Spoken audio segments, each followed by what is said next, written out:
ইলেকশনের আগে জল নিয়ে প্রবলেম হলো না, ইলেকশনের সময় প্রবলেম হলো না। ইলেকশনের সময় তার মানে এটাকে সাপ্রেস করে রাখা হয়েছিল। একমাত্র ডাবগ্রাম ফুলবাড়ি কী এমন করেছে? কিচ্ছু করেনি। জমি দখল করেছে যারা, তারা ভোটটা দিয়েছে টোটাল বিজেপিকে। জমি মাফিয়াদের গ্রুপ।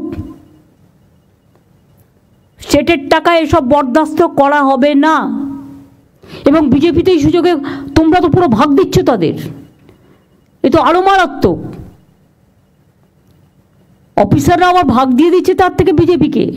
তারা একটা মোটা টাকা তুলছে বাংলা থেকে। এবং এই সব করে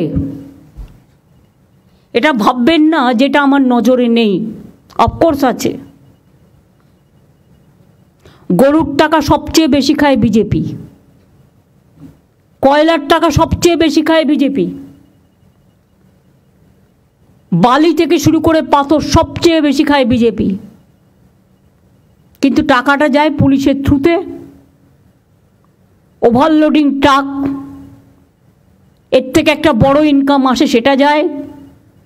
এগুলো সব আমি এখন শুনতে পাচ্ছি।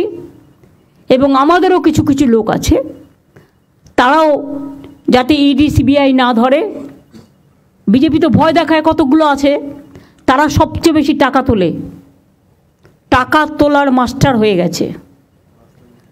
আমি টাকা তোলার মাস্টার চাইছি না,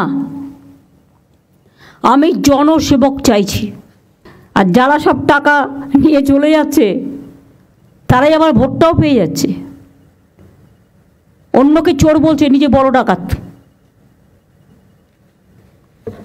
আমাদেরও কিছু কিছু লোক তাদের কাছে টাকা সাপ্লাই করে, খবর আমি রাখি। একটা কাককে মেরে না ঝুলিয়ে রাখতে হয়, যাতে অন্য কাক বুঝতে পারে একটা কাক মারা গেছে। কখনো কখনো তোমাকে টাফ হতে হবে মানুষের প্রয়োজনে।